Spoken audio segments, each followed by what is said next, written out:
Nasunugan ang higit 200 pamilya sa Pandacan, Maynila. Hinaing ng mga residente, maaapula raw sana agad ang apoy kung hindi lang kinulang ang dalang tubig ng mga bombero. Nasa frontline na balitang yan, si Nina Ongpauco. Nakulangan ng tubig yung bombero kung sana mayroong supply na mas madami. Labis ang hinagpis ni Leslie matapos matupok ang tinitira nilang unit sa isang residential building sa Pandacan, Maynila.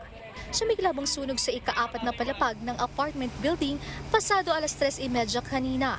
Sa laki ng apoy, pahirap ang makapasok ang mga bombero. Unit namin, hindi siya napula. Sa financial na assistance kasi wala kaming nasalba.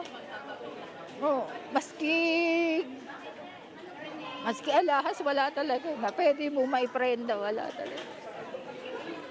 Yung paano ka babangon? Oo. Kasi wala talaga kaming nasalba. Kundi eto lang, sarili lang. Ang tenant naman na si Hana, tanging laptop lang at alaga niyang aso ang naisalba mula sa sunog.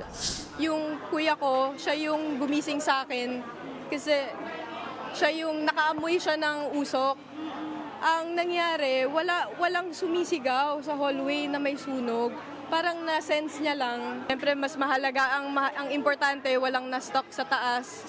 Ayon sa barangay, hindi bababa sa 28 pamilya ang nasunugan. Nagkataon yung room ay wala yung may-ari, walang naninirahan. Kahit na gumamit sila ng fire extinguisher, hindi na kinayanan, kaya lumaki yung apoy. Ligtas naman na ilikas ng mga rescuer ang isang person with disability na residente sa lugar. Inaalam pa ang mitsa ng apoy at ang halaga ng nasunog na mga ari-arian. Napulang sunog matapos ang 5.5 oras. Nagbabalita mula sa frontline, Nina Ongpauco, News 5. Mga kapatid, Julius Babaw po. Para sa komprehensibo at makabuluhang balitaan at talakayan, mag-follow at mag-subscribe na sa social media pages ng News 5.